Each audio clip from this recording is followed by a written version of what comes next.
Greetings people, 'tis I, 480 Volts, and welcome back to another episode of 480 Reviews. Today we're going to be taking a look at one of the most polarizing titles of the Final Fantasy series, Final Fantasy VIII. At one point this game probably was the most polarizing, at least until 12 or 13 years ago when Final Fantasy XIII was released. It seems like most people have made peace with this game, but I can still pull up online threads to this day, almost 22 years after the game's initial release on the Sony PlayStation in 1999, praising it and calling it the best FF title in the series, and can scroll down a few comments and find people who think it's the absolute worst. What does 480 think? Honestly, the footage seen here was my 4th or 5th time playing through the game, and I'm kind of sad it's over. So yeah, I mostly like this game. It definitely has its fair share of problems though. Let's start with the story. As usual, if you don't want stuff spoiled, have a look through the chapters in the description to skip to gameplay and stuff. The story focuses on a group of teenage militants belonging to an outfit known as Seed.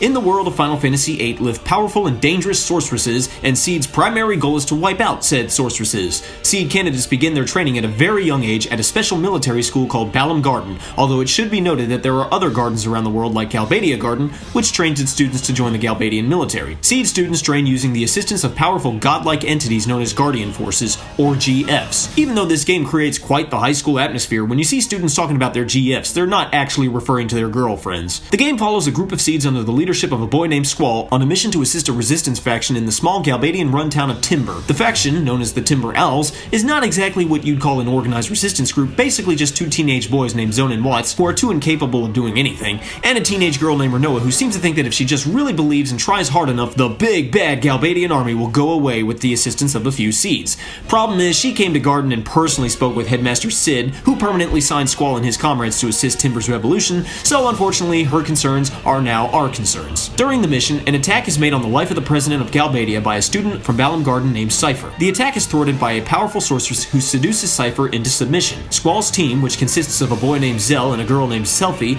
is joined by Quistis, a Seed and former instructor from Garden. The four Seeds, along with Renoa, make their way to Galbadia Garden to meet with the headmaster and discuss the next move. Headmaster Martine informs them that President Delling of Galbadia is in league with this mysterious sorceress, whose name is Edea. Martine assigns the team with assassinating the sorceress. Apparently, this task was conceived and planned by Martine, Cid from Balam Garden, and General Caraway from the presidential city of Galbadia. Since this is a joint operation of both gardens, Martine assigns one of Galbadia Garden's recent graduates, a young sniper named Irvine, to assist the team. The now 6-piece team meets with General Caraway, who outlines the mission. President Delling is scheduled to name his new ambassador, Sorceress Edea. The assassination will take place during this event. During the ceremony, Edea kills President Delling and assumes total control over Galbadia. At her side is Cypher from Balam Garden. During her own misguided attempt to capture the sorceress without any bloodshed, Renoa is captured by Edea. In fact, the whole mission goes bad and the entire team is captured and imprisoned by the Galbadian military. While being interrogated, if not tortured by Cypher, Squall learns that Sorceress Edea plans to launch missiles at Balam and Trabia Gardens, destroying them both. Squall and his friends manage to break out of prison as the first wave of missiles is launched towards Trabia Garden. The Seed split into two teams, with Squall heading back to Balam Garden to warn them of the inevitable danger, while Selfie, formerly a student at Trabia Garden, heads toward the launching site in hopes of sabotaging or slowing down the missiles. Squall's team arrives to find Balam Garden in disarray, with the faculty staff violently searching for Cid, who despite being the headmaster of Seed, is not the actual owner of Balam Garden. The faculty staff are demanding that all students declare allegiance to the Garden Master Norg and attack any students who do otherwise. Squall locates Cid and informs him of the missile launch. Cid tells Squall to go to the basement level of the campus, as any defense mechanism would surely be installed in that location. As it turns out, the garden is mobile and capable of hovering along smooth terrain and water. The garden begins to aimlessly drift, narrowly avoiding the missiles. Squall is then summoned by Norg himself, who is revealed to be a member of a strange race of creatures known as Shumi. Not only does Norg reveal to the team that the sorceress is the wife of Headmaster Cid, but the order to assassinate the sorceress was unofficial and had nothing to do with Balam Garden. Norg and Martine had long suspected that Edea would try to gain control over all gardens, so they planned to assassinate her. Then Cid, without any coordination from Norg, sent the Seeds to carry out the mission, and Martine used it as an opportunity to frame Norg. Since the mission has failed, Norg seeks to offer the Galbadians the heads of either Cid or the Seeds as a means to disdain the garden from any attempt on the sorceress's life. Squall is then forced to fight and kill Norg in self-defense. Afterwards, Squall confronts Cid, who confirms that Edea is his wife.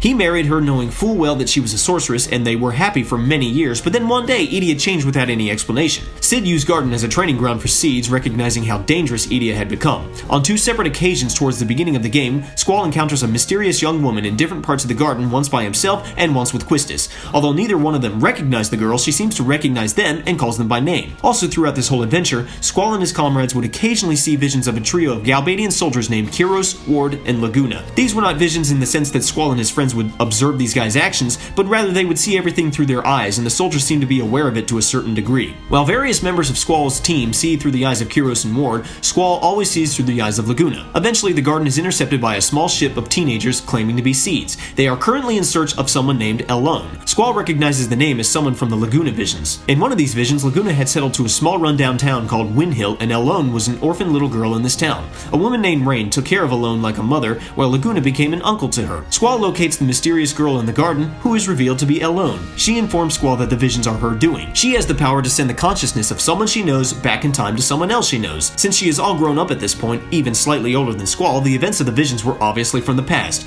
A past that didn't turn out the way Elone had wanted and was trying to change, but to no avail. She has also been hiding here at the garden the whole time. Sid confirms this, saying that the sorceress is hunting her for some reason. Elone returns to the Seed ship. Meanwhile, the garden crashes into a nearby seaport called Fisherman's Horizon, or FH, where Selphie's team reunites with the rest of the Seeds. Once repairs on the garden are complete and the Seeds have learned how to control the garden, Sid announces that they will now set out in search of the sorceress and turns all leadership of Seed over to Squall. At the request of Selphie, Seed visits Trebia Garden, which has been decimated by the missiles. Here, Irvine reveals to the team that he remembers growing up with every one of them save for Renoa in an orphanage. Squall, Quistis, Zell, Selphie, Irvine, even Cypher and Elone. Irvine suggests that prolonged usage of GFs has the side effect of repressing earlier memories. Since Irvine hadn't been using GFs before he joined the team, he still remembers those days. He references the woman who ran the orphanage, the matron who took care of the children. At first, Squall and his friends fondly recall Matron, remembering her as basically their mother. Then, with growing horror as they recall her face, they realize that she is in fact Sorceress Edea. Irvine reveals that he was aware of this fact all along and was waiting for the right moment to inform the team. He says he wants to be sure that everyone knows this before going into battle against the sorceress. The team, despite not knowing why their matron has apparently turned evil, decides to continue with their mission to eliminate the threat that is the sorceress. Balam Garden sets out in search of the sorceress, but is quickly intercepted by Galbadia Garden, which now under the command of Cypher and the Galbadian army has also discovered the secret to its own mobility. The two gardens clash in a fierce battle, not only pitting Seeds against Galbadian soldiers, but students against students. The Seeds, under Squall's command, invade Galbadia Garden, believing Edea to be here. The team stands before Cypher, the self-proclaimed sorceress's knight, and ultimately Edea herself. After the battle, Cypher escapes. Edea suddenly appears to come to her senses, recognizing Squall and his friends as the children she used to take care of, while Renoa suddenly and unexplainably becomes comatose. Back at the orphanage, Edea reveals to the team that she had been possessed by an evil sorceress named Ultimecia from the distant future. Ultimecia is apparently trying to create a dimension in which past, present, and future are compressed into one. This is known as time compression. She needs Elone's mysterious power to do so, and since she lived several generations ahead of Elone's time, she has been using Edea's body as a means to exist in this time. Edea fears two things. One, that Ultimecia will re-establish control over her, or two, that she will somehow be able to control the body of the previous sorceress, Adele. Adele, who ruled the city of Esthar for many years, had mysteriously disappeared without a trace along with Esthar 17 years ago. Adele had been presumed dead, however this was never confirmed. One thing is certain, Adele was both powerful and ruthless, and if Ultimecia could somehow control her, the results would be disastrous. Squall, completely obsessed with reviving Renoa, sets off in search of the Seed ship, hoping that Elone can send his consciousness into Renoa at an earlier point so he can prevent whatever has happened to her. Squall finds the Seed ship, but Elone is gone. As it turns out, they were pursued by Galbadian soldiers and then intercepted by Estharian soldiers, and Elone willingly went with the Estharians. Squall and his friends set out in search of any trace of Esthar. It turns out that the city has been holographically camouflaged for the past 17 years. Edea tags along with the team, hoping that Esthar's advanced technology as well as the research of a scientist named Dr. Odin can provide a means of removing her sorceress powers altogether, making her useless to Ultimecia. Dr. Odin sends both Renoa and Squall to a facility in outer space. This installation holds the still living body of sorceress Adele in containment. Squall reunites with Elone and asks for her help. She sorrowfully tells Squall that she doesn't know Renoa and can only send the consciousness of someone she knows into the past of someone else she knows. Meanwhile, Renoa comes to life and leaves the medbay, violently resisting anyone who tries to stop her. She dons a spacesuit, leaves the station, and heads directly for Adele. Elone fears the worst, that Renoa is somehow being controlled by Ultimecia, who is trying to break the seals on Adele. During this time, a swarm of monsters drop from the moon onto the Earth. Squall dons a spacesuit and sets out after Renoa, who deactivates the seals on Adele. With the help of Elone's power, Squall is able to reach Renoa's consciousness. The two drift aimlessly in space while the workers in the station, along with Elone, evacuate to the Earth. Squall sees an abandoned spaceship adrift and boards it with Rinoa, who is now fully conscious. Squall contacts the Astharian airspace control who guide the ship, the Ragnarok, back to Earth. Rinoa reveals to Squall that she has become a sorceress since the battle with Edea. The Astharian army has come to the same conclusion and demand that Squall hand her over. Rinoa willingly surrenders to Asthar, not wanting to endanger the world. Meanwhile, Squall's friends arrive at the Ragnarok. After being examined by Dr. Odin, Edea learned that her powers had completely left her. Squall realizes that she had inadvertently passed them on to Rinoa, allowing Ultimecia to control her. After Quistis berates Squall for letting Rinoa go, Squall retrieves her from the Astharians, and the team plans their next move, now with the Ragnarok at their disposal. Returning to Asthar, they meet the president, who is revealed to be Laguna. He informs them that Alone has been captured by the Galbadians. He and Dr. Odin have devised a plan to stop Ultimecia once and for all. The plan involves defeating Adele for good so that the only available sorceress is Rinoa. Ultimecia will then possess Rinoa and use Alone's power to achieve total time compression. At this point, Squall's team will be able to exist in Ultimecia's time, where they can defeat her in person once and for all. Squall's team does just that, but not before having one final battle with Cypher, who is willingly following Ultimecia. The team stands before Ultimecia and defeats her, saving the world and restoring past, present, and future back to normal. Right off the bat, I can tell you one thing I don't like about this game's story is how it tries to be almost borderline realistic or sci-fi at best. This was kind of a thing in FF7, but it was easier to swallow that time. It's hard to really explain, but concepts like the GF taking up residence in our brains and affecting our memories would be great for a sci-fi game, but don't seem quite fitting for a Final Fantasy title. I mean, when your airship is a futuristic-looking spaceship, you get the idea. Of course, I see nothing wrong with setting a Final Fantasy game in the future, but, well, there's a way to do it, and I don't think this was it. Look at it this way. Guardian Forces. What are they? Where do they come from? What is responsible for their existence? Or sorceresses? What gives them their power? What about Alone's mysterious power? What causes that? The game offers no explanation to any of this. Now, if you took all of these concepts and threw them into a game like Final Fantasy IV or V,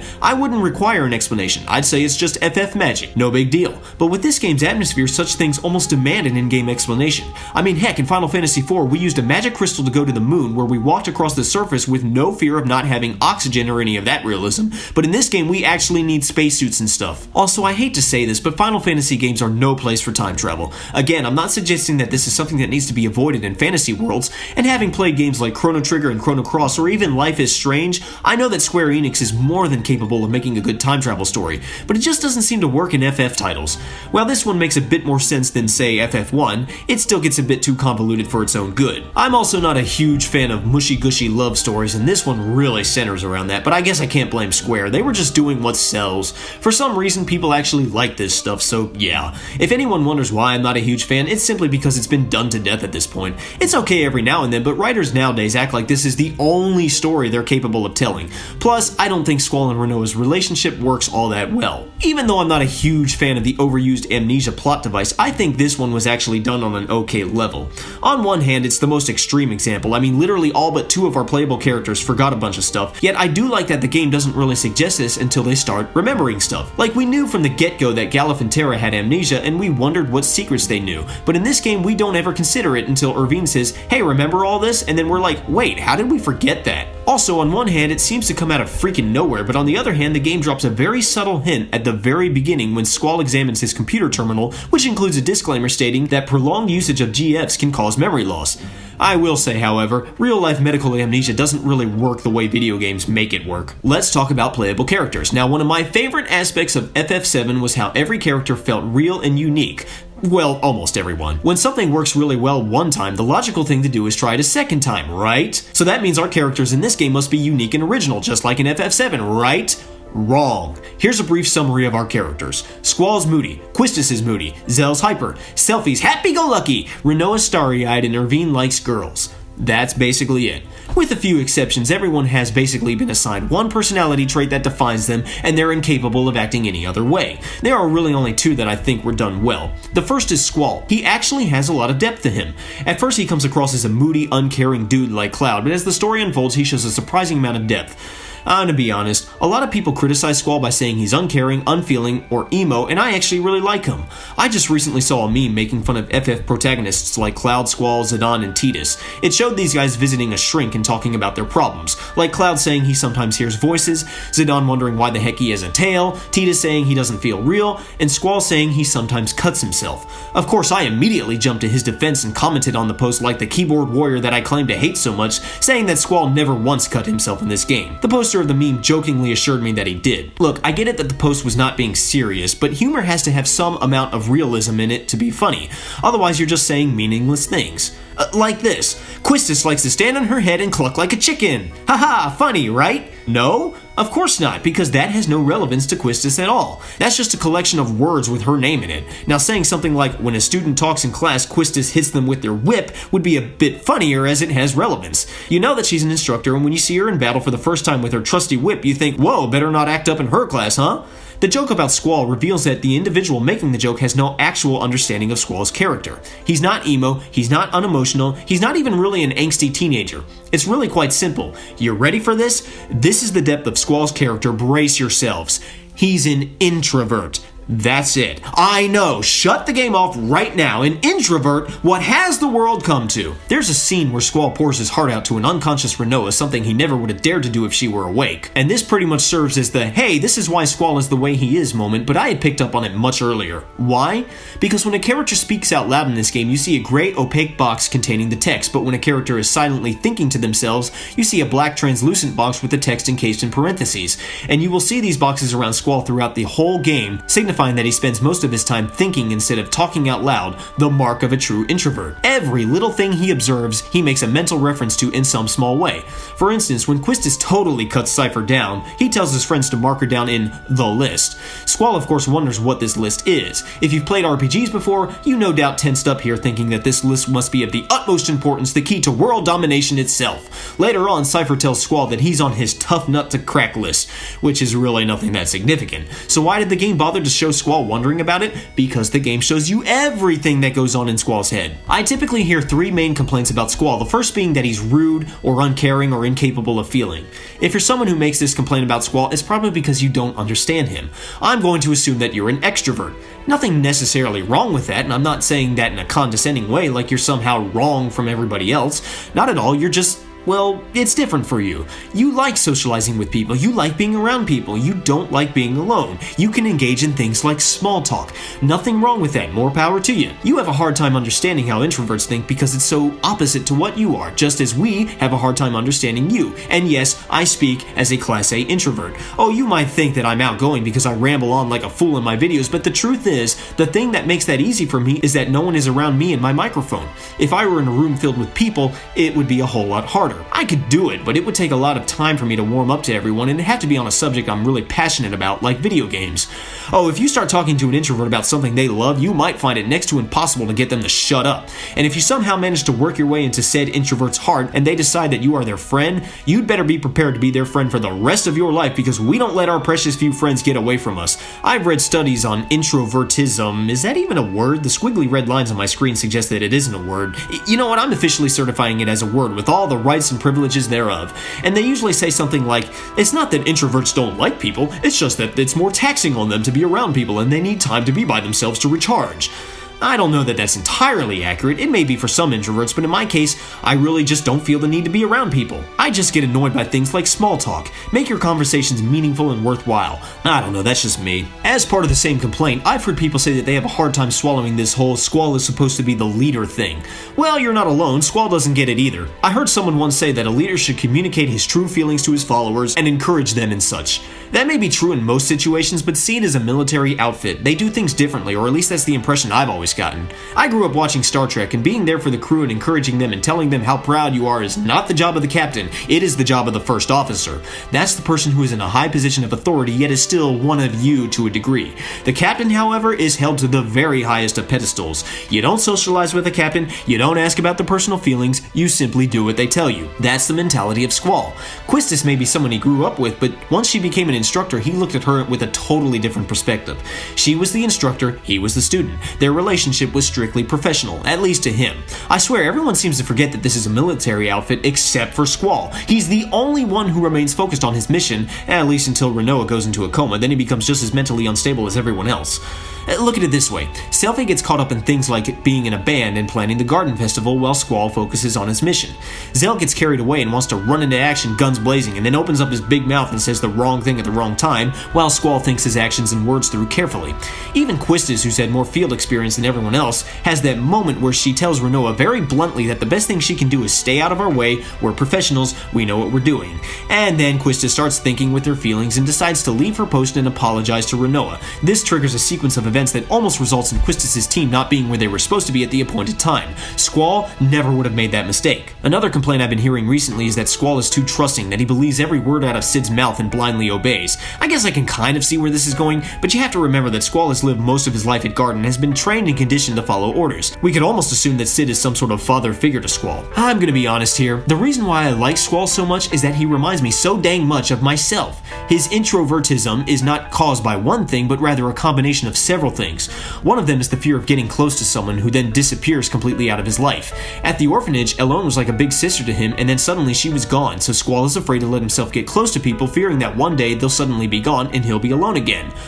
Oh man, when I was a teen. To be fair, my family has always been there for me, but since I was a kid, I can remember making friends with other kids in the neighborhood who eventually moved away. Also, every year around Christmas time, we'd go visit my dad's family who all lived in a different state. My aunts, uncles, and cousins didn't necessarily live across the street, and I'd usually only get to see them once a year, and then it'd be over in a few hours and I'd be feeling borderline depressed. And then that scene where Squall pours his heart out to Renoa that he worries too much about what other people think about him and that he hates that about himself and it's just easier if everyone sees him as an introverted guy. Oh man, when I played this game for the first time, I felt like the writers had somehow gotten a peek into my heart. I do love how dense Squall is when it comes to women, and that's saying a lot coming from me. A girl could practically throw herself at Squall and he'd have no clue. Exhibit A.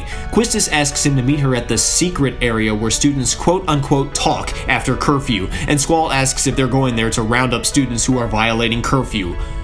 Bruh. Exhibit B. After Squall saves Renoa from vicious monsters, she clings to him and says over and over again, I was scared, and he's like, aren't you a resistance fighter? You should be prepared for this stuff. Bruh. Exhibit C. After boarding the Ragnarok and removing their spacesuits, Renoa stands there with open arms. When Squall cluelessly looks at her, she asks him for a real tight hug. She needs to know that she's alive. And he's like, we need to figure out how to get back to Earth. Bruh! And my all-time favorite, Exhibit D. Aboard the Ragnarok, Renoa curls up in Squall's arms, and when he tells her she needs to go back to her seat, she begs him for just a few more minutes. She likes it like this, and he thinks, you'd be safer in your seat. Boo-rah! The only valid complaint I hear about Squall is how his attitude towards Renoa completely changes on a dime. All throughout the game, he sees her as his client, the person he has to protect because his contract says so. If he feels anything towards her, it's annoyance. She's constantly nagging him, constantly flirting with him, and he doesn't have time for any of that.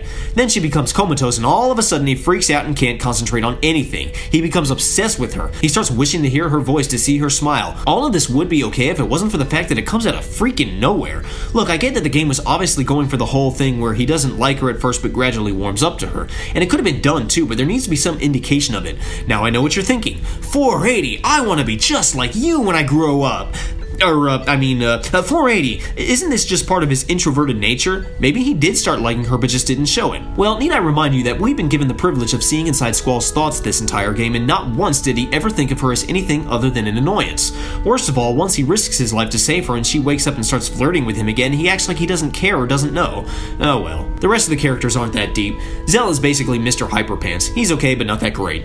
Irvine likes girls. Specifically, he likes Selphie, although he does occasionally flirt with Renoa from time to time. He also kind of has that angsty teenage, nobody understands me attitude at times. The only thing about him I find particularly interesting is when the moment to assassinate the sorceress comes and he's tasked with the job of firing the shot. At this point, he breaks down and loses his nerve. He claims that it's because he can't take the pressure and that he usually chokes right before a mission, and it is understandable. You're literally shooting with the intention of killing someone. And the game never really tells you directly, but consider this. Irvine is the only one out of the orphanage group who remembers anything from back then, which means he knows who Edea is. No wonder he didn't want to kill her. No wonder wonder he choked right before the big moment. Renoa is my least favorite of the game. She's just way too clingy and needy for my taste. A lot of times she just comes across as being in the way. Seems like she clashes with Squall a lot at first, gets very frustrated with him at times. I'm guessing she subconsciously assigned him as the one and gets frustrated when he doesn't measure up to her expectations. I also hate how literally everyone in the game acts like there is some unbreakable bond between the two, that they're bound together by destiny. During the battle between gardens, Renoa finds herself in a sticky situation and everyone is like, "Squall, you need to go save her, it needs to be you."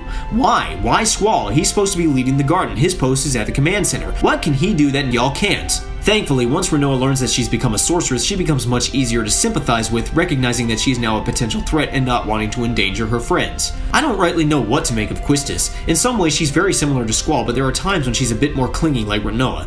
It's like she can't quite make up her mind who she wants to be. The only other playable character I actually really like is Selphie. Yes, she's another overused stereotype, but she's at least a good stereotype.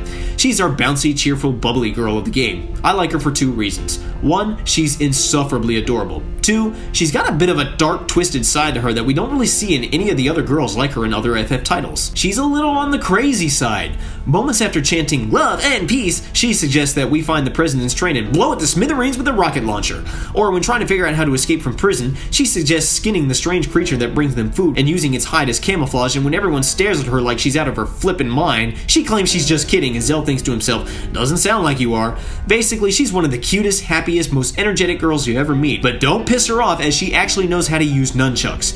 If I have any complaints about her character is that she seems to forget that this is a military outfit more so than anyone else. As much as I don't like Renoa, I'll at least cut her some slack in the military operations because she's not a seed. She didn't grow up in this stuff. Selphie, on the other hand, I think gets a little too caught up in things like the Garden Festival. On the other hand, I gotta give her some props. When the time comes, she's right there, true to the end. Visiting the remains of Trebia Garden is probably the hardest moment for her. She spent most of her life here, and to see it in shambles like this has got to be painful. Yet, all she does is simply be there for her friends. Let's talk about some of the other characters. Edea is almost to this game what Golbez is to FF4, although she's not nearly as intimidating and foreboding as Golbez. I do find her easier to sympathize with and connect to, however. The problem with Golbez is by the time you learn that he was being controlled, the game was almost over and we weren't given any time to think of him as a good guy. We also don't get the chance to see what kind of person he was or would have been before he was controlled. Oh sure, we know he's Cecil's brother, but that's all. At least with Edea, we know that before she was controlled, she was a very kind and loving woman taking care of orphans. Ironically, the whole concept of Seed was her idea. As a sorceress, she understood just how dangerous her powers could be, so she conceived Seed as a means of ensuring some sort of defense against evil sorceresses. Interestingly enough, there is a scene later on in the game where she explains that she once saw a dying sorceress at the orphanage. Fearing for her children's safety, she absorbed its power. She recounted that moment as the beginning of her painful story. As it turns out, after Ultimecia is defeated and time begins to uncompress, Squall finds himself warped back to the orphanage with the dying Ultimecia. Edea absorbs her powers just like she said she had, thus explaining how Ultimecia's consciousness was able to possess her. So it's a predestination paradox. I'm gonna be honest, the whole "the future creates the past" trope was cool the first few times I encountered it, but at this point it's overdone. The idea for Seed wouldn't be executed until after Edea succumbed to Ultimecia's control. That's where Sid comes in, who would rent out the garden from Norg as a training facility. Like a few other Sids of past FF titles, this one is a good guy with good intentions that set in motion things out of control, things that would end up trapping him. Let's talk about Laguna, Kyros, and Ward. These guys started out as Galbadian soldiers during the Sorceress War when Sorceress Adele ruled the city of Esthar. While on the run from Estharian soldiers, Laguna was separated from his unit and badly injured. He was found by a woman named Rain from a small country town called Windhill, where Laguna would spend the next few years. Eventually, he would reunite with Kyros and Ward, but would not return to the Galbadian army. During his time in Windhill, he would form a very special bond with Elone, a little girl who Rain was looking after. Dr. Odin must have been aware of Elle's power, as he would order Estharian soldiers to kidnap her. Laguna went off in search of her along with Kyros and Ward. The trio ended up being captured and imprisoned by Esthar. They were able to break out with the assistance of a small rebellion seeking to overthrow the sorceress. Ultimately, Laguna and his friends managed to capture Adele, save Elle, and ended up becoming the new leaders of Esthar. Although the game never outright says so in as many words, it is implied that Laguna is in fact Squall's biological father, with Rain being his mother. What's so interesting is that Laguna almost ended up with Renoa's mother. While in the Galbadian army, he would often spend his spare hours in a bar watching a beautiful woman named Julia play the piano. One day, he actually worked up the courage to go and talk to her, and she seemed to be quite interested in him. However, his duties took him away, and she ended up marrying General Caraway, whom we know to be Renoa's dad. They say that in every group of friends, there's that one guy that's the dumb one. In the case of Laguna, Kyros, and Ward, there's no question about it. Easily Laguna. If he is in fact the father of Squall, he is definitely the polar opposite of his son. Squall keeps to himself while Laguna comes across as a schmoozer. Squall thinks his words through carefully while Laguna basically blurts out whatever comes into his mind. Squall keeps personal life private from everything else while Laguna doesn't know how to talk about anything other than himself. Squall is methodical, meticulous, and mathematical, while Laguna is free-spirited, spontaneous, and almost poetic, albeit in the clumsiest of ways. Honestly, Kyros and Ward don't really have that much in the way of personality other than the ways they have to put up with Laguna's antics. As for Alone, after she was captured by Astharian soldiers, Laguna spent a significant amount of time and energy trying to find her. As a result, he was not present when Rain gave birth to whom we can assume to be Squall, nor was he present when she died. Of course, he regretted this deeply and never really forgave himself. Elle, feeling somewhat responsible, sent the minds of Squall and his friends into Laguna, Kyros, and Ward, hoping that she could change the past. There are a lot of NPCs walking around Balam Garden that don't really contribute to a whole lot, but just their mere presence is a constant, making the garden feel like a family community. People like the little runner boy who wants to get into shape so he can be a seed someday. You'll see him constantly running around the first floor of the campus. Or the good morning girls, as I call them. Two girls that almost unwaveringly walk up to the billboard and greet you with a friendly morning, as well as offer some idle yet friendly chatter. Or the girl with the pigtail, a member of the library committee. She has a crush on Zell, but is too shy to confront him. There's a whole little side quest you can do with her and her friends, which rewards you with a little item. Or Zoo, an experienced field seed and friend of Quistis. She almost takes up the role of second in command. When Squall takes his seed field exam, he is one of 4 students who pass, 2 of them being Zell and Selfie. The remaining student, a boy named Nita, later becomes the pilot of Garden once the team figures out how to move it around. I like how during the inauguration ceremony, Sid almost breaks the 4th wall, referencing the fact that Nita is not a main playable character by whispering him, "Do your best, even if you don't stand out."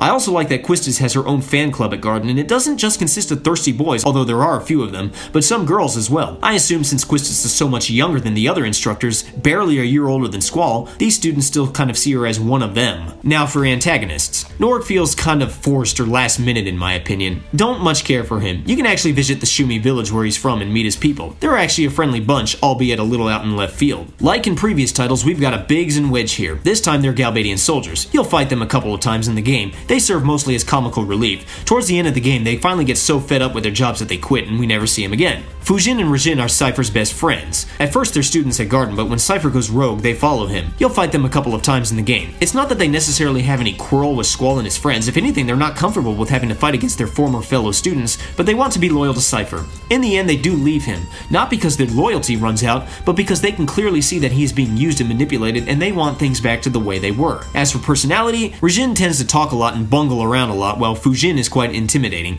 She often barks in one-word phrases and constantly beats up on Rajin for his incompetence.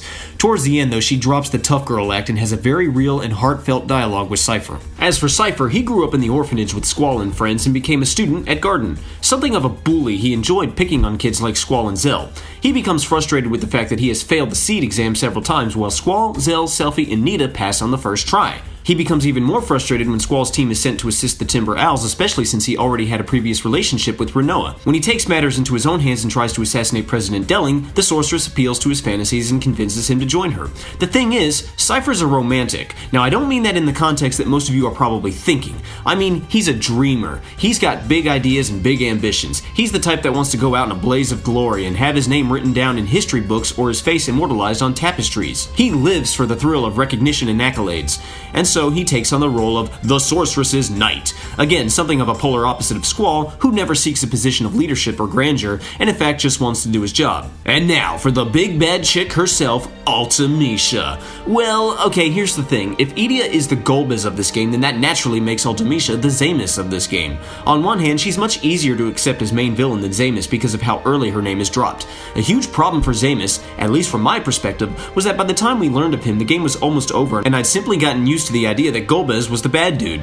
In this game, we learn about Ultimecia maybe 5/8 of the way through the story, so I have sufficient time to assign her in my mind as main villain. And while I typically frown on villains sitting on their butts and just waiting for us to take them down, this is one of the few times in which it actually made sense, as she technically cannot exist in our time yet. What I really don't like about her, and unfortunately this is a big enough deal to really drag her down, along with her handicap of not really having any personality whatsoever, to being what I consider one of the worst FF villains, is that her plan doesn't really make sense. Like, okay, she wants to compress time, basically take past, present, and future and sort of smush them all together into one big mess.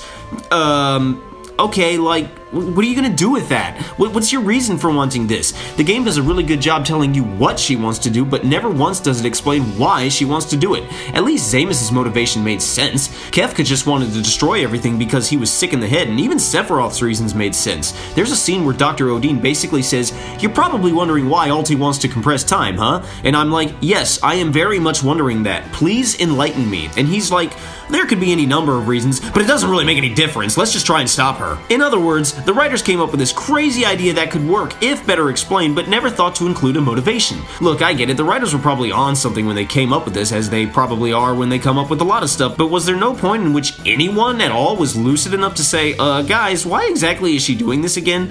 The only hint at a reason the game gives us is saying time compression would be a dimension that only the sorceress could live in. But that's still not sufficient motivation. You might as well just say she wants to destroy all existence, like every other FF villain. I do like this game's ending. It doesn't resolve things as thoroughly as, say, FF4 or 5, or maybe not even 6, but it's still a huge improvement over 7's ending. We see life in the garden returning to normal, Cid and Edea are happily reunited, Elone meeting up with Laguna, and for all you romance lovers out there, yes, we see Squall and Rinoa get it on. Although I will say that's like the only time we ever see Squall smile. Didn't think his face muscles were capable of that, to be honest. Probably my favorite part of the ending is seeing Cypher and FH with Fujin and Rajin. There's some classic humor between Fujin and Rajin, and seeing Cypher just start laughing at his friend's antics is so refreshing, like he's on the path to getting his life back together. That speaks way more to me than anything Squall and Rinoa managed to conjure up. Overall, the story is pretty solid most of the time, but it's not nearly as entrancing to me as FF6 or 7. Let's move on to the gameplay. If you've played an FF game before, take everything you've ever learned from it and throw it out the window. You won't be needing it here. This game is quite a departure from the previous FF titles, so much so that I would easily consider it to be the black sheep of the series, even though some would argue that that title falls to FF2. The game's biggest gimmick is going to take me a while to explain, but before I do, I would like to take the time to talk about some other gimmicks that are not connected to the main one, but are still different from what we're used to. For starters, there are no treasure chests in this game at all. Come to think of it, there aren't a whole lot of dungeon/cave type areas. Most of what you explore are other towns. Also, money is handled quite a bit differently than usual. You may notice at the beginning of the game that you don't actually get money after battles like you would in any other RPG. The story reason to this is that Squall is technically not a professional seed at the beginning of the game, but rather a student. Pretty early into the story, you will take a field exam as Squall. This is technically not a pass/fail test, at least not in terms of gameplay. The story tells it as such. I mean, Cypher fails the exam, so obviously it can be failed, but the game doesn't let you fail, if that makes any sense. In order to progress with the plot, the story requires that Squall pass the exam on his first try, so no matter what you do, you are passing this test and becoming a seed, although it should be noted that how well or poor you perform on the test determines what rank level you achieve. The highest I've ever passed was a level 8. Once a seed, you can now start earning money, but not from battles. You still will not receive money from winning battles, instead you receive money after walking so many steps. That's right, seeds literally get paid to walk around. The higher your seed rank, the more money you receive. Now I know what you're thinking, 480, you're the greatest YouTuber ever! 480, can't you just walk around infinitely in circles to max out your money? Technically, yes, but if you screw around and waste a lot of time, your seed rank will drop one level. Even spending a lot of time on side quests can negatively impact your rank, while progressing with the main story missions will work towards increasing your rank. You can also go into the pause menu at any given time and level up your rank by answering seed questionnaires. I didn't bother doing this because money isn't really that much of an issue in this game. Weapons are handled in a similar way to FF7, in which every character has a specific weapon type that only they can wear, although I will say that I love Squall's gunblade, literally a sword with a gun trigger. You can even pull the trigger as he strikes an enemy for a critical hit. What's different about weapons this time around is the fact that you don't switch them out for newer weapons like you would in most other RPGs. In this game, you upgrade your weapons by using spare parts you pick up from enemies, or by other methods. Even with all the necessary parts, you'll have to pay a junk shop to upgrade your weapon for you. Throughout the game, you'll occasionally pick up different magazines, one of which is called Weapons Monthly. The latest issues have the latest and greatest weapon options advertised. Once you read an issue, you can upgrade to those weapons at any junk shop provided you have the required parts. I'm gonna tell you this now, upgrading your weapons is not at all crucial to the game. You can literally keep your weapons in their initial stage throughout the entire game. Upgrading them just slightly increases their efficiency. For this run, I kept everyone with their initial weapons until I collected the final issue of the weapons magazine. Well, technically it's the first issue, but it's the last one you'll pick up. And then I upgraded everyone with the latest and greatest weapons. But again, it doesn't really change much in the long run. If you don't want to deal with it, you really don't have to. As for armor, well, there is none in this game. That's right, there is no armor in this game. That's kind of odd, but on the other hand, it's one less thing I have to keep track of, so yeah. There There are also no rows in battle, which means that there are no pincer or side attacks. Back attacks still exist, but now seem rather pointless as they're the same thing as being surprised. Returning from FF7 are limit breaks, although they're handled quite a bit differently this time around. To trigger a limit break, you need to get that character's HP into critical levels. Then when their turn comes up, a right pointing arrow should appear next to the fight command. Holding down the right D-pad button brings up the limit command from which your character can perform their limit break. If your character's HP is in the criticals but the right arrow didn't appear, just keep cycling through turns, it'll pop up eventually. Unlike FF7, the limit command is not a one-turn thing. You can have one character use it and then turn right around and have them use it again as many turns as the right arrow appears. Once you heal that character up, the right arrow will most likely go away, although it should be noted that it is technically possible to trigger the limit arrow while your HP is at a safe level. It's just extremely unlikely. As for what limit breaks actually do, it simply depends on the character. Squall's, Zell's, and Irvine's limit breaks are all timed. Squall runs up to an enemy and starts slashing away like crazy, and you can press the R1 button at the right time to pull the trigger. Zell's lets you input button combinations to pull off punches and kicks. You can learn new combos by reading the Combat King magazine scattered throughout the game. And Irvine's lets you fire special ammo at enemies, ammo you actually have to collect or refine from other items. As for the girls, Renoa has a few moves in conjunction with her dog Angelo, and Quistis can use blue magic. She learns blue magic when you give her very special items at the pause menu, items you also have to refine or collect. Selfies is easily the most abusive. A slot machine pops up and allows you to cast a random spell. If you don't like the spell that pops up, simply press do over until you get the one you like. If you're like me, press it until full cure pops up and you can heal your whole party at no cost. Like FF7, you can have up to 3 characters in a single party. As usual, there are a few times in which the plot gives you 1 or 2, but if everyone is available, you cannot have any more or less than 3. Squall is a constant most of the time, but there are quite a few plot-specific instances in which someone else takes the lead. You can switch your party members out on the world map or at a save point. Catching chocobos this time requires you to go into a chocobo forest and play a minigame. Then once you've caught the chocobo, you will need to have her dig out some treasure for you. Once you've done this, she'll be in this forest at all times waiting for you. Otherwise, you'll have to play the catching minigame each time you enter this particular forest. About halfway through the game, the garden becomes a means of transportation. You can traverse almost the entire world map with this, but there are a few areas that are still unreachable, not to mention traveling around in the garden can be kind of tedious. Once you get your spaceship, you can traverse the entire world with ease. In fact, once you get the spaceship, you can pull up the world map, move your cursor to a point of interest, select it, and the spaceship will fly automatically to that point. As with any FF title, there is a fair amount of side quests to undertake, and yes, some of them can be quite tedious. However, a good bit of them really give you crappy rewards that are not at all worth it, so I say screw them. Some of them are useful though, and I will say that both Ultima and Omega weapons return from previous FF titles, Ultima taking his most powerful and challenging form yet, which is still not terribly hard, and Omega being much easier to deal with than in FF5, but he will still buy you if you're not careful. Okay, I think that's all I can squeeze into this review without talking about the big main gimmick, so without further ado, let's talk about the Junction system. I mentioned in the story that seeds harness the power of godlike entities called Guardian Forces, or GFs. A lot of these guys come in the form of summons or espers that we've known from previous titles, like Ifrit, Shiva, Siren, Carbuncle, Leviathan, and Bahamut, plus many new GFs too. When you receive a GF, you can go into the menu and assign it to a character of your choice. This is known as Junctioning. GFs come with their own unique stats and attributes which, when junctioned, are transferred to that particular character. Each GF has their own set of abilities that you can assign to that character. You might notice that when you go into battle, you have only one available command by default, the fight command. No magic, no summon, not even the item command. These are all commands that you have to assign from Junction GFs. Every GF comes with the following commands: magic, draw, GF, and item. Item is self-explanatory. Magic, of course, lets you use the magic that you have, but here's the thing. This game also has no MP. You collect spells and store them into a special inventory as you would an item. Each character can carry up to 100 of any one spell.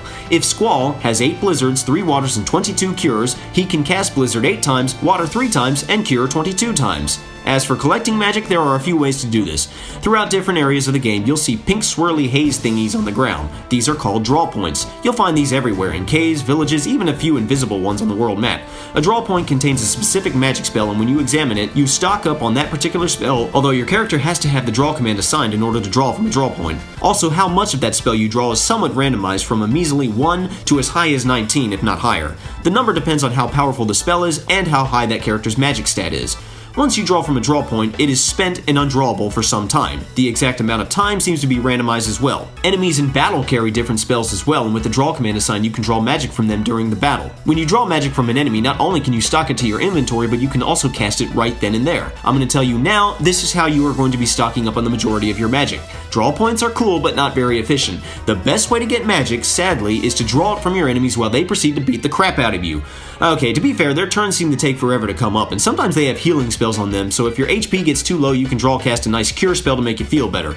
Something to note, there are quite a few bosses that carry certain GFs that you'll acquire by drawing them like you would a magic spell. This is the only way to get these particular GFs, so don't miss it. Now I know what you're thinking. 480, your voice is like a wave of peace and tranquility that soothes away my worries and anxieties. 480, why bother going to so much trouble to get magic? I think I'll just stick to physical attacks. Well, you can do that if you like, but magic goes much deeper than simply having something to throw at your enemies or heal your team with. Certain GFs have different stat slots like HP, strength, magic, spirit, vitality, hit percentage, speed, and evasion that directly affect the corresponding stats of whichever character is wearing the GF. Obviously, the higher the numbers, the better those stats will be for that character. You can actually take a character's magic spells and junction them to one of those stat slots. This will boost the numbers of that stat. You can only junction one spell type per slot, but it will take every one of those spells that the character has. How high the numbers are increased depends on a few variables. 1. The more spells of a single type, the better. If Squall junctions 100 fires to the HP stat slot, his max HP will be higher than it would if he only junctioned 15 fires. 2. The more powerful the spell, the higher the numbers. 100 Firagas will produce higher numbers than 100 fires. And 3. The closer the relation between the spell type and the stat slot, the higher the numbers. 100 Firagas may not increase the max HP that much, but what about 100 Curagas? Or what about putting those 100 Firagas into something like Strength? Keep in mind, a GF has to have these stat slots in order for you to junction magic to them. If Squall wears a GF that has the HP, magic, and spirit stat slots, he can only junction magic to those particular stats. If you want him to junction magic to other stats, you'll need to junction another GF. Thankfully, characters can junction multiple GFs at a time, so you can just keep adding GFs until you get every single slot you want. A lot of them also have status defense/attack slots or elemental defense/attack slots, junctioning magic to which affects your attack or defense. For instance, junction 100 sleep spells to status attack and you have a pretty good chance of inflicting sleep with a physical attack. Junction 100 sleeps to status defense and you're protected from sleep. Junction 100 Blizzagas to elemental attack and your physical attacks will be ice-based. Junction those 100 Blizzagas to elemental defense and you'll be immune to anything ice elemental. The best spell in the game as far as junction purposes is easily the Ultima spell, giving you the highest set of numbers on whatever slot you junction it to, and although I usually junction it to strength so my physical attacks become insanely powerful, I do think it gives you the most bang for your buck when you junction it to elemental defense because it makes your character immune to literally every element, and trust me, that's more than a little useful in the final area. Keep in mind that at literally any point you can pause the game and exchange magic with other characters, whether they be in your party or not. You can also perform what is called a junction exchange between characters, where one character exchanges all of their GFs with whatever abilities you have assigned as well as whichever magic you junction with another character. This is useful when the story makes you switch out between party members, which does happen quite a bit. As for the GF command, this simply summons the GF as you would any other summon, but since we don't have MP this time around, you can summon them as much as you want. To keep things balanced and fair, when you choose to summon a GF, a meter appears in place of the ATB bar, steadily decreasing, and the GF will not appear until that meter has run out. During that time, the character can't do a thing, so basically it takes a while to summon a GF. Also, while the meter is decreasing, I believe any attacks directed at that character will affect the GF. Yeah, your GFs can actually die in this game, and you need to take care of them like you would a normal character. To be honest, I don't really summon GFs that much. I prefer to junction powerful magic to my characters and just wail away. As for abilities, each GF comes with a pretty diverse selection, some already learned and others not. To learn an ability for a GF, simply go into the battle menu, select the GF whose ability you want to learn, locate said ability, and select it with the cursor. You'll receive ability points or AP at the end of battles, which will go towards learning the selected ability. Each GF can only one learn ability at a time, and you'll have to actually junction that GF to a character in order for it to receive AP. Abilities can include commands like recover, treatment, and revive, or attributes like HP plus 80%, which when assigned will raise that character's max HP by 80%. Abilities also include stat slots. Again, some GFs already know these things while others have to take time to learn them. Also, some abilities are not available to learn until you've learned some other ability that serves as a prerequisite. You can also give GFs special items that learn them new abilities on the spot. You can buy some of these items at pet shops or refine them from other items, which is another thing we should discuss. Most GFs come with abilities that allow you to refine magic or items from existing items. For instance, Ifrit, being the Djinn of Fire, has an ability called Fire Magic Refine, with which you can take a number of special items and make fire magic spells out of them, which you can give to your characters. Shiva has Ice Magic Refine, Quetzalcoatl has Thunder Magic Refine, and so on. These abilities do have to be learned, however. You can use this to your advantage pretty darn early in the game. For instance, Siren is a GF you can get during the Seed Field exam. You can learn the Life Magic Refine ability from her. Using this, you can turn 1 tent into 10 Curagas. Buy 30 tents and you can make 100 Curagas for 3 of your characters. The only object here is money. I'm gonna be honest here, in my not so humble opinion, people who complain about the junction system simply don't know how to use it. Now, I'm not knocking anyone or trying to insult your intelligence. Honestly, the game doesn't really explain explain things very well outside of text tutorials, which, let's be honest, who doesn't skip these? Thankfully, the internet exists with all sorts of guides and walkthroughs. Do yourself a favor and study the junction system. I'm telling you now, if you learn its ins and outs, it becomes insanely rewarding and game-breaking, which is helpful considering the enemies in this game level up as you do. Whenever I hear a newcomer to this game ask for tips and advice, the level scaling is one of the first things people mention. I've been hearing a few complaints recently about this gimmick, but honestly, I don't mind it. It's a non-issue to me because I know how to manipulate the junction system and break the game, making my characters insanely powerful regardless of my levels. Not only that, but if you want to do a no-level run of this game, you can. Absolutely and easily. The world map is filled with linear pathways leading from one area to another. Almost every major location is connected by these pathways. While you're walking on these pathways, you don't get into random battles, so you have the option to control your battles. Now, unfortunately, there's not a whole lot you can do about this in caves and dungeons, but as early as Squall's team departing for Timber on their first mission, you can acquire the GF Diablos, who comes with an ability you can learn called Encounter Half, which, as the name suggests, cuts the number of random battles in half. Not only that, but once you've learned it, you can start learning another ability called Encounter None, which when assigned, negates all random encounters. Both of these abilities do require large amounts of AP to learn, so until then you can simply run from any random battles you don't want to deal with. Now I know what you're thinking. 480, can you please stop making lame jokes about what you think we're thinking? You don't actually know what we're thinking and you're making yourself sound like an imbecile. The joke was funny the first time, but enough is enough already.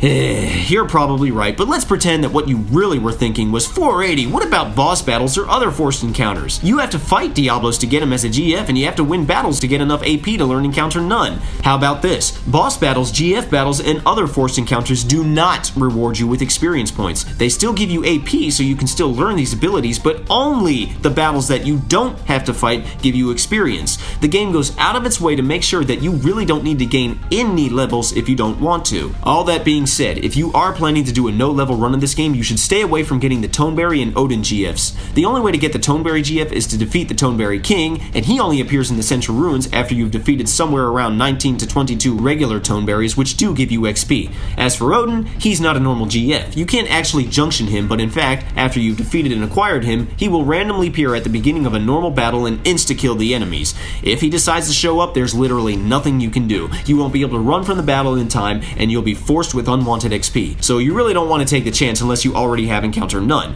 Interestingly enough, if you don't acquire Odin by the time you face Cypher and Lunatic Pandora, he'll pop up after you've damaged Cypher enough and end the battle, after which you'll be stuck with him anyway. If you did get him earlier, you'll lose him in the same battle and he'll be replaced with the one and only Gilgamesh. That's right, the man, the myth, the legend himself, beginning his trend of appearing in different FF titles. Interestingly enough, he has a line where he asks about the dimensional interval, which helps to support the theory that there has only ever been one Gilgamesh traveling between the dimensions of the FF universe. In this game, he appears whenever he wants, sometimes in the middle of a battle, and performs one of 4 moves, one of which being an insta-kill move, so keep that in mind. Now, I personally like to fight random battles and level up my characters. Why? Because low-level enemies drop little in the way of items, and their spells are typically low-level, like Cures, Thunders, Shells, Scans, and the likes. But as you level up, and subsequently the enemies do as well, they start dropping better items and in greater quantities, and their spells start increasing to things like Curas, Thundaras, Regens, or Reflex, to Kiragas, Thundagas, Quakes, Bios, etc. Basically, higher level enemies are more worth your while in the long run. You can even further exploit this with the Toneberry GF, who comes with the level up and level down commands, with which you can change the levels of enemies mid-battle. I'll put it to you like this. By the time I got to the final boss, Squall was in his 50s, with everyone else being in their 20s or 30s, and I didn't have a whole lot of trouble.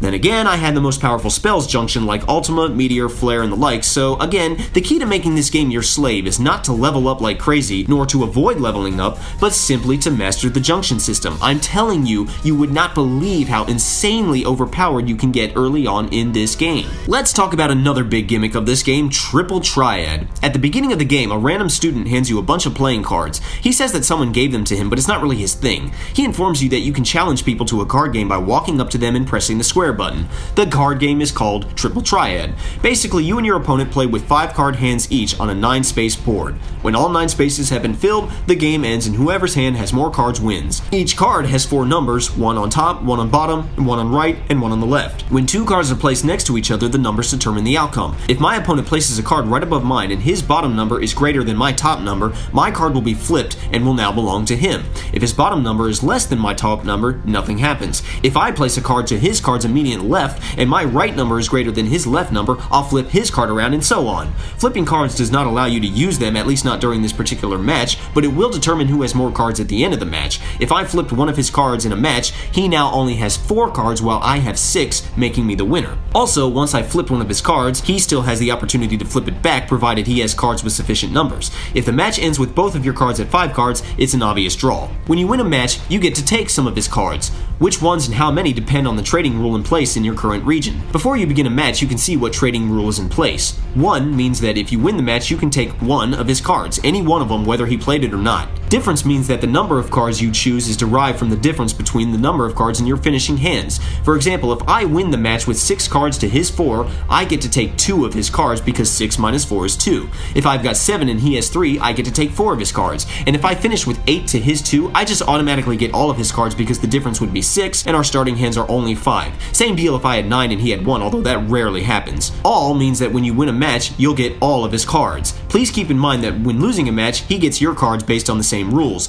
Also note that when you win a match with one of these card rules, you keep your starting hand cards regardless of whether or not they were flipped. So if he flips one of your cards, that doesn't mean you've lost it unless you lose the match altogether, in which case he may choose that card, he may not. Now if the trading rule is direct, that's a different story. When you finish a match with direct, you only get to take his cards that you have flipped. Subsequently, you'll lose any cards that he flipped. So when you play with direct, winning and losing don't really mean anything in the long run. Before I get too deep into this, let's talk about the cards themselves. Most of them are based on enemies you fight. The cards included in your starter pack that the kid gives you are pretty weak, meaning they have low numbers. As you play against different people, you'll encounter higher numbers. The key to winning Triple Triad is not based so much on your skill, nor is it based on luck, but rather what kind of cards you have. Your goal is to play each match with the highest set of numbers. There are a few students walking around Balam Garden that have somewhat weak cards, but can play a few okay ones every now and then, so you can build up your collection.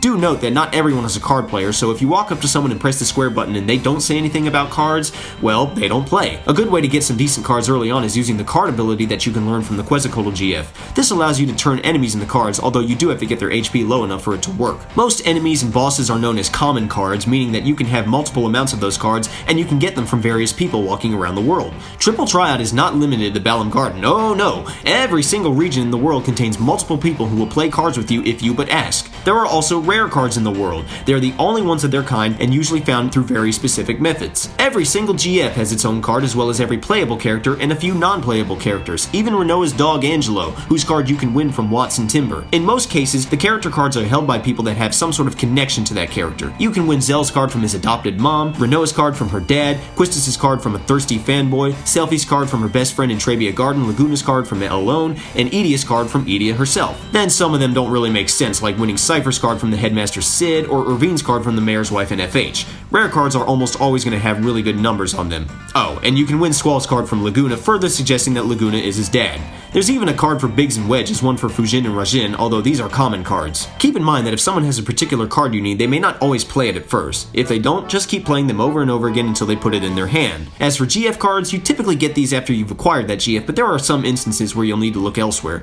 Get on the internet. GameFAQs has a 20-year-old walkthrough that goes into great detail about the ins and outs of Triple Triad, as well as where you can find each card. Let's talk about the different rules of Triple Triad. This game is played all around the world, so you can't really expect it to be played the same way in every single area. There are many different rules by which you can play the game, and they're scattered throughout the different regions. For instance, by default, you can choose which of your cards you want to put in your hand before a match begins, but if the random rule is in place, the game does it for you. Not cool, especially if you have a large and diverse collection. By default, you don't know what kind of cards your opponent has until they place them on the board, but with the open rule in place, you can see your opponent's hand, thus allowing you to plan your moves more carefully.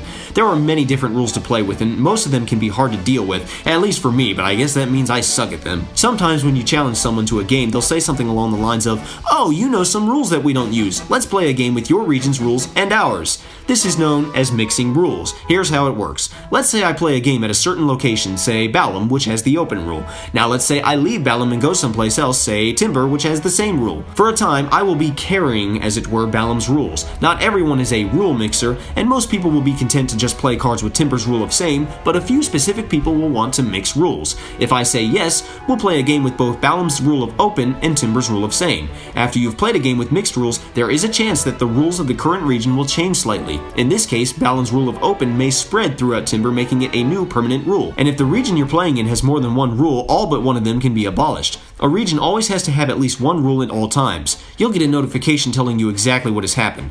It is also possible that nothing will happen.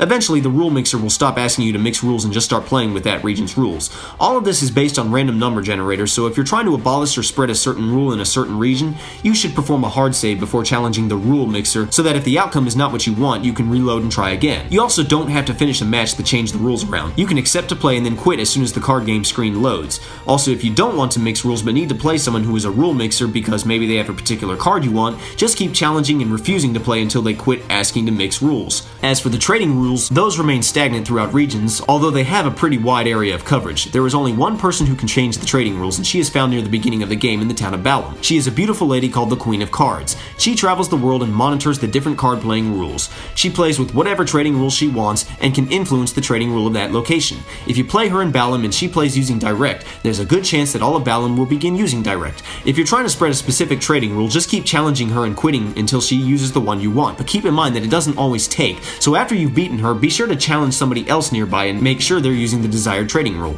As for which ones are best, stay away from Direct and All. I shouldn't have to explain why Direct is too risky, but you're probably wondering why I advise staying away from All, since it seems like the best outcome, you winning every card from your opponent's hand. Well, sometimes that rule has a tendency to spontaneously switch to Direct with no warning. Basically, everyone will be playing with All, and then all of a sudden it will be Direct, and the only way to change it to something else is to play the Queen again until she plays with the rule you want. Difference is my preferred trading rule, although it can occasionally switch to 1 without warning.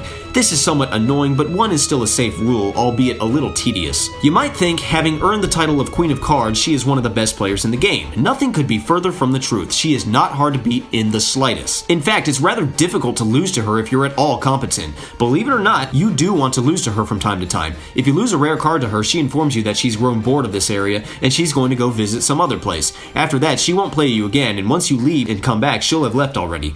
There are several areas she likes to visit, and if you go to those areas, you can use her to influence the trading rules. There's also a side quest you can undertake with her. One of the places she likes to visit is the town of Dalet, which happens to be her hometown where her family lives. As it turns out, her father is a famous painter and card maker. In fact, he's responsible for making most of the cards in the game. There are some very specific cards you can lose to her which she will show to her dad, and he will be inspired to make new cards from them which you can win from other players around the world. For example, you can win the Mini-Mog card from the Little Runner Boy in Balam Garden. If you lose this to the Queen, she'll show it to her dad, who will in turn make the Kyros card, which you can then win from someone in Deling City. Not only that, but the Queen will give the Mini-Mog card to her son, whom you can challenge to try and win back. While in Dalet, the Queen will not only tell you what card her dad made from the one you lost, as well as tell you the region in which you can find it, but she'll also tell you the next card she's looking for. In any other location, she won't say, so this does make it difficult to know which card she's looking for, but that's why God invented the internet. The thing that makes this side quest tricky is where the Queen decides to go when you lose these cards. Many of the places are inaccessible until you've acquired a better means of transportation, like the garden. For this reason, it's best to hard save before losing the card to her and reload until she finally goes somewhere you can reach. Try to make sure she always goes to Dalet, because she can't show the card to her dad or give it to her son until she swings by her hometown. If you lose one of these cards to her while she's already in Dalet, it doesn't matter where she goes next, as she'll show the card to her dad and give it to her son on her way out. However, for the sake of efficiency and management, it's just easier to have her go back and forth between Dalet and Balam. But don't forget to make sure that she played with your desired trading rule, and then don't forget to make sure that everyone else is still using it. If that's not the case, well, reload and try again. Yes, this does get tedious along with many other aspects about Triple Triad, which then begs the question, is it even worth it? Well, here's the thing. I mentioned Quetzalcoatl's card ability. What I didn't tell you is that once you've learned it, a new ability is available to learn called Card Modify or Card Mod. This ability allows you to take a card or number of cards and make items from them. The items range in value from raw materials like screws, which are used to upgrade weapons or refine other items, to magic items that can be refined into spells, to blue magic items that you can give to Quistis, and to very rare items that you can use to teach your GFs new abilities. For instance, modding Zell's card gives you 3 hyper wrists which you can give to 3 GFs of your choosing, and this will teach them the ability Strength plus 60%. Keep in mind, Zell's card is obtainable very early in the game, so you can already make yourself ridiculously overpowered. You can get all sorts of really cool stuff from modding cards, most of which is pretty useless by itself, but using your other refining abilities on these items can net you some really awesome rewards. For this reason, I highly recommend learning card and card mod as soon as possible and making use of the card game. Even if the rewards were not that great, I'd still play the heck out of Triple Triad just because I love it so much. My only complaint about it is the different rules and trying to change said rules. Other than that, it's really solid. During this run, I spent a lot, and I mean a lot, of time playing cards. Some may not be able to get into it, but I sure did. One final thing about the cards, there is an official card club at Balam Garden. You'll learn this from a student you'll often see hanging around the billboard in the front hall. He tells you that this club comprises the top card players at Garden, the best of the best. After you've won 15 matches at Garden, you can actually challenge the club members themselves. Some of them are the most unlikely people. The student who tells you about them describes them as a bunch of card maniacs, as if he finds the whole thing silly. Well, ironically, he's Jack, the first member you'll face. Club is just a random student who walks around the first floor from time to time. When the Seeds escape from Galbadia prison, you'll see a few random dudes with whom you can play cards, and one of them tells you that he's actually from Garden. Later on, you can find him in the Garden Training Center. He's the Joker. Diamond happens to be a duet, our friendly good morning girls who like to hang around the billboard. Remember the kid who gave us our starter pack of cards and told us about the time-consuming monster that is Triple Triad in the first place? He told us that he doesn't like to play, that we shouldn't bother challenging him. But as is the case with most RPGs, when someone tells you not to do something, you must do the very thing they have told you not to do. As it turns out, he's Spade. Early on in the game, you can find Zoo hanging around outside the library. If you challenge her, she'll tell you that she used to play cards back in the day, but hasn't for some time now. Don't believe her, she's Hart, the second best player in the club. After you've beaten her, Nita says that he was surprised to learn she was a card player, and she warns him that this is supposed to be a secret, after which Quistis casually remarks that she was already aware of this. Now, how would Quistis know this? Because she is the only other person to ever defeat Zoo, the top card player at Garden, the King herself. Yeah, who would have guessed that the King of the Card Club is a girl, not to mention one of our main playable characters? Oh, and you can win the Gilgamesh card from her. Let's talk about Ultimecia's Castle, which happens to be my favorite final area in any FF title I've played. When you first enter, you lose the ability to do just about anything other than use the fight command. You can't use items, magic, limit breaks, you can't resurrect fallen characters, you can't use commands like level up or down, recover, treatment, you can't summon GFs, you can't even use save points. The castle is filled with bosses, and each time you defeat one, you are prompted to unseal an ability of your choosing. Some of these bosses are mandatory, while others are optional, and if you don't get them all, you won't have all of your abilities available for the final boss. Also, upon entering, you are prompted to form two teams, and you'll be switching between the two quite a bit, not unlike Kefka's Tower from FF6. The final boss isn't terribly challenging, but does feel longer than it needs to be. The game randomly selects 3 characters for battle, so you may want to have everyone more or less equally junctioned, or just kill them off one by one and make no attempt to revive them. After a few turns, they'll be absorbed into time and replaced with someone else. Just make sure at least one character is standing at all times, or it's game over. The graphics are simply phenomenal for its time. The backgrounds and terrains don't really look any different from those of FF7, but the character models are a huge improvement. Our characters actually look more like real people and not like disproportionate plush dolls. They actually have recognizable features such as noses, mouths, ears, and each hand has 4 distinct fingers and a thumb. My only complaint is that the characters look a bit too tall and skinny, but I'm just glad that they actually look like people this time. The animations are smooth as well, and most everything looks fluid. Some of my favorites include the Seed Salute, Zell's awkward walk that looks like his back is sore, and of course, Selphie collapsing into the fetal position. And even though we don't have Cloud's iconic shrugging in this game, we have something just as good, if not better. Squall's face palms. Our teammates no longer fuse with our lead character and instead tag along after us as they did in Chrono Trigger. I also love how Ultima Weapon's, weapon, is literally Cloud's ultimate weapon from FF7. If there's one visual aesthetic I'm not too sure about, it's Adele's design. You know how FF titles tend to feature girly looking pretty boys? Let's go all the way to the opposite side of the same spectrum and say hello to the 8-foot giant that is Adele, complete with a muscular chest and everything. And of course, the best thing about the graphics are the FMV cutscenes, which look simply gorgeous. The characters look more detailed than ever here, and the animations are clean and smooth. The sword fight during the intro, Zell's somersaults, the activation of the communications tower, the dance between Squall and Renoa, the lizard gargoyle coming to life, Renoa's gorgeously long dark hair flying in the wind. It's all great! Not only that, but there are many scenes that transition between in-game and FMV graphics. Admittedly, the contrast between the two does look pretty jarring, but the transitions are pretty seamless, all things considered. Obviously, these graphics don't hold a candle to what we have nowadays, but for back then, this was pretty flippin' amazing. Once again, our music was composed by our resident genius, Nobuo Uematsu. On the production side, this game's soundtrack is quite an improvement over that of FF7's. It's clear that everything is synthesized, but the tones sound more real, more natural. Even some of the more orchestral tracks like the overture that were obviously recorded on synthesizers sound almost convincing. And there are a few tracks that feature a real honest-to-goodness orchestra, not to mention the 2 main themes that feature live vocals. On the composition side, however, if I'm going to be terribly honest, this soundtrack pales when compared to the likes of 5, 6, and 7. Maybe it's just me, but I feel like some of these tracks don't really go anywhere. Plus, a lot of traditions from previous titles are dropped here, like the world map theme, which is nice and intelligent, but doesn't have any correlation to the main themes like every title since FF4 has had. There's also an apparent lack of character themes. You may have noted some of the music I used when talking about the different characters. I just chose what I felt best suited them. Let's go through some of these tracks. The overture replaces the classic prelude theme. Kind of odd, but I will forgive it because this theme is so flippin' good. Kinda reminds me of the steamship theme from FF5, which as you may remember is one of my favorites in the entire franchise. The opening features the iconic and beloved Liberi Fatali, or however the heck it's supposed to be pronounced. This track features a live orchestra and choir vocals. Many of the motifs from this piece are used for the sorceress. Let me also say that this track is an absolute banger. The music that plays throughout Balam Garden is quite lovely, and there are several different renditions of it. The dungeon/cave music is quite similar to that of previous titles. The standard town music, Breezy, which seems to be a favorite of many, is quite peaceful and relaxing. FH's theme is another favorite of many, including myself. Another banger to note is the music that plays during the Seed Field exam. I also love the music that plays during the train mission. For being an underwhelming antagonist in my opinion, Norg has a deliciously foreboding theme with nothing but pipe organ goodness. Dalette's theme is catchy, and although I kind of wish the space station had its own theme, using Dalette's theme does kind of fit, especially if you've watched 2001: A Space Odyssey. Esthar's theme is intriguing and fits the atmosphere.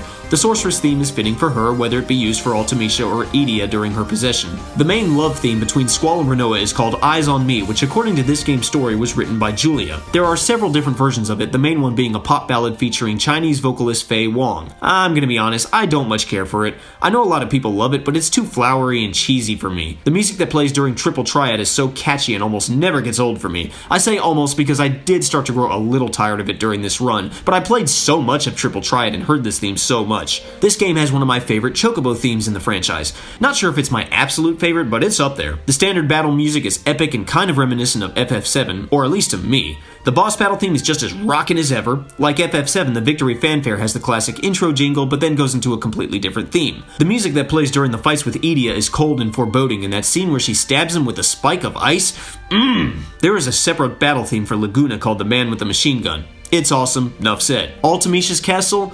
Oh, Ultimecia's Castle, how I love this track. The final boss themes are spread out throughout the different phases. My only complaints are that the legendary beast only plays for a few seconds, which is really a shame considering how freaking epic it is. Maybe I'm a Lion, little on the nose there, isn't a bad theme per se, it's just a bit on the underwhelming side. The final phase, the Extreme, is one of my favorites in the series, and the credits music features an orchestrated version of Eyes on Me, as well as the classic FF theme in one of its most dramatic and cinematic forms yet. Overall, this is still a wonderful soundtrack and features some of my very favorite tunes, especially Liberi Fatali. I just don't think the soundtrack is up to par with some of the previous titles, but hey, that's just me. Overall, this game has been somewhat well received, however some have apparently complained that it feels too different from other FF titles. I can kind of understand what you're getting at. The FF formula changes with each game, but usually these changes feel natural and only build on what was introduced. FF3 feels like a natural change from FF1, 4 feels like a different take on 1, 5 feels like a natural change from 3, 6 feels like a combination between 4 and 5, 7 feels like a natural change from 6. And then there's this game, which completely turns everything on its head. But here's the thing, this game had a lot riding against it because no matter what Square did, whether they played it safe or took risks, this game was the follow-up to FF7, which is one of the most critically acclaimed RPGs in history. Now, I'm not saying this game was doomed to fail no matter what, but it certainly wasn't going to measure up to the standards set by that game. So why not simply throw those standards out the window and make new ones? I'm a firm believer that there are some instances in which the only way to know if an idea is bad is to try it and see how it works out. So why not do that with a game you know isn't going to be as successful as the previous one? I don't know if that was Square's mentality or not, but that's the way I look at it. And even though every aspect about this game has its rough spots, I still think it's a fine RPG that definitely deserves a chance. And I can definitely say I prefer this game over the first 3, so there you go. Anyhow, I hope you enjoyed this review. If you did, please be sure to check out some of my other reviews, maybe check out some of my music as well, or subscribe to the channel. Otherwise, have a fantastic rest of your day. Pieces.